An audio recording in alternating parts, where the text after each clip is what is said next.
le ministre qui a divulgué des listes dans un premier temps de médias officiellement reconnus, de médias conformes au code de la presse, tout cela va sauter.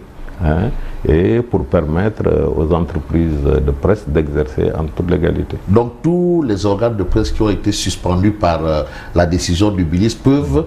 Ah oui, non, parce que c'est l'arrêté lui-même qui a été suspendu. Oui. Donc, il n'y a plus de base légale pour interdire à un média d'être diffusé, de paraître. En fait, c'est ça que ça signifie. Mais est-ce que ça ne fragilise pas aussi l'autorité en soi? Une autorité, même quand vous êtes père de famille et que vous avez un agissement qui n'est pas conforme à la loi, qui n'est pas conforme à la morale, mais c'est vous-même qui vous sanctionnez parce que vous vous exposez au fait que vous avez violé les mœurs, vous avez violé la loi. Et c'est ce qui arrive au ministre de la Communication. Malheureusement, il s'est entêté durant 15 mois. Et le 12 juin, la Cour suprême l'a remis sur les rails. Non, mais il s'est entêté au vu aussi de ses responsables hiérarchiques aussi. Oui.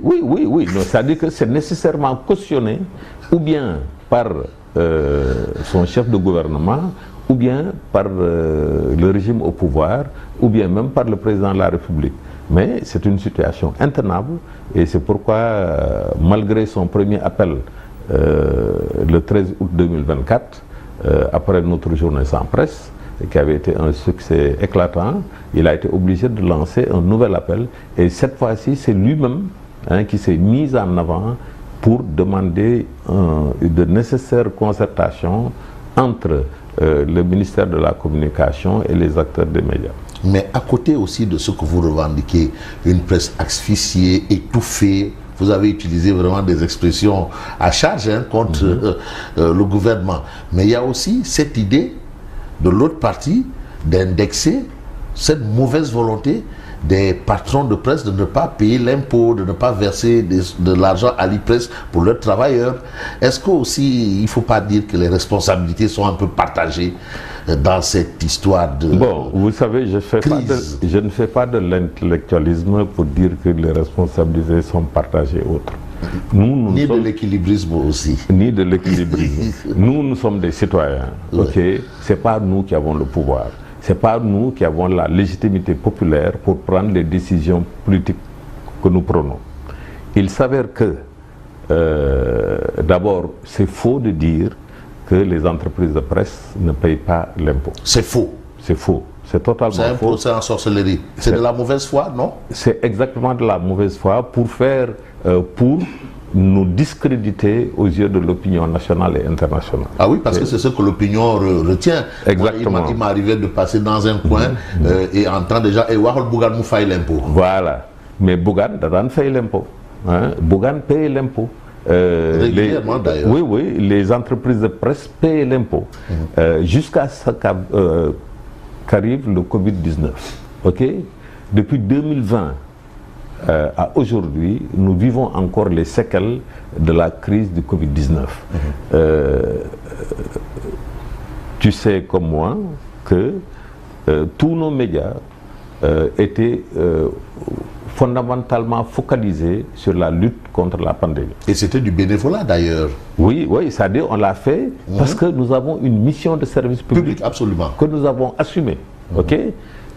Mais cela a aussi engendré, à cause de la pandémie, une baisse de 70 à 90% de nos ressources. Moi qui suis dans la presse écrite, nos journaux ne pouvaient même plus se vendre parce qu'on disait que le support papier était un vecteur de transmission de la maladie. Oui. Okay? Et malheureusement, il y a eu un fonds de 1000 milliards de francs CFA, le fonds Covid, où on n'a pas donné un copec aux entreprises de presse privées. Donc les entreprises de presse n'ont absolument rien eu des 1000 milliards dont on parle. Absolument. Ok, 1000 milliards. Ok, nous, la dette dont on a demandé l'effacement en guise de compensation, c'est 10,5 milliards. Ça fait à peu près 1% des 1000 milliards. Et sur ces 10,5 milliards de dette fiscale, 54% ce sont des entreprises de médias publics. Ok, il n'y a que 46% entre guillemets d'entreprises privées. Donc le fait que nous n'ayons pas pu honorer nos différents engagements, y compris les salaires, y compris les fournisseurs, liés à la crise de la Covid. Exactement. Et pourtant, des organes de presse, je parle sous le contrôle des médias, ont respecté une décision du président de la République de procéder à des augmentations de salaire. Exactement. À leurs employés. Ils l'ont respecté. Ils sont allés au-delà. Malgré le fait de n'avoir pas bénéficié. Justement, et de ne pas profiter de la crise du Covid pour supprimer des emplois. Oui. Ok. Donc tout ça, nous l'avons assumé.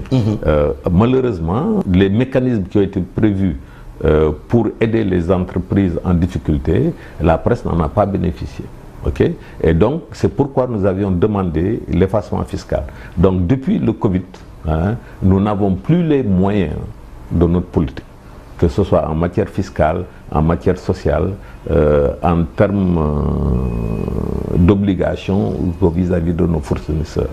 Donc, c'est ça qui fait que nous sommes bloqués depuis 2020. Donc, l'argument de l'impôt agité par les tenants actuels du pouvoir, vous voulez nous faire comprendre que ça a été du populisme?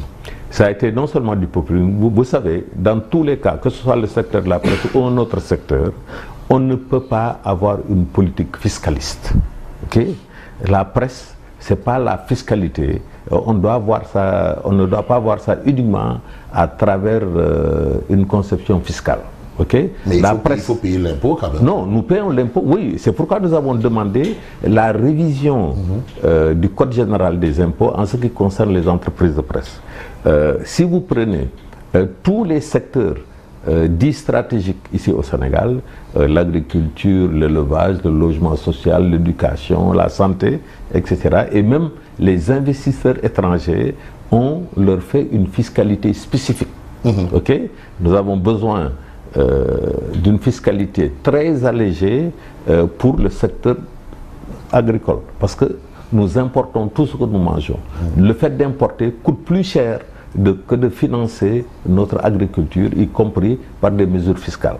De la même manière, pour des secteurs où nous n'avons pas suffisamment de moyens, nous n'avons pas suffisamment de compétences, nous n'avons pas suffisamment d'argent, on fait appel au capital étranger qui arrive ici, on leur dit, on vous donne une exonération de l'impôt sur le bénéfice, on vous donne une exonération de la TVA, etc. etc. Parce que ce sont des secteurs stratégiques pour le Sénégal. La presse, qui est un pilier de la démocratie, qui a une mission de service public, qui nous a permis d'avoir des alternances politiques, qui a permis la stabilité politique et sociale, parce qu'au Sénégal, il y a jamais la paix. Ce que beaucoup de pays de la sous-région n'ont pas, et la presse y a grandement contribué. Donc il faut un statut fiscal pour les entreprises de presse, comme on l'a pour l'agriculture, l'élevage, le logement social, etc. Donc un statut fiscal taillé sur mesure. Oui, non, c'est-à-dire à la mesure de ce que... parce que si on prend le secteur des médias, non seulement nous avons contribué à 3 alternances politiques, nous avons contribué à la stabilité politique et sociale, mais en plus de ça, nous défendons notre souveraineté. Okay? Aujourd'hui, nos médias sont encore dominés par les médias internationaux et aujourd'hui, il faut renforcer ces médias-là pour que la voix du Sénégal puisse être portée au niveau des Sénégalais. D'abord, pour qu'on ait une identité nationale, une conscience citoyenne, mais en plus de ça, qu'on puisse entendre la voix du Sénégal sur la scène internationale, qu'on puisse connaître la culture sénégalaise et l'identité sénégalaise. Et pour cela, il nous faut des médias forts, qu'on finance les médias, que les médias aient une fiscalité propre, que les médias aient un financement bonifié. C'est-à-dire aujourd'hui, quand vous empruntez à la banque, c'est entre 11 et 14%, que l'on puisse permettre, comme on l'a fait pour le secteur de l'élevage, qui sont à 3%, le logement social qui est à 5%, qu'on puisse avoir ce type de financement-là bonifié. Ce n'est pas de l'argent qu'on va donner, contrairement à la tontine de l'aide à la presse là, mais des chefs d'entreprise, des entreprises qui vont proposer un programme de développement économique et social qu'on pourrait financer. Une pause et nous revenons dans une poignée de secondes.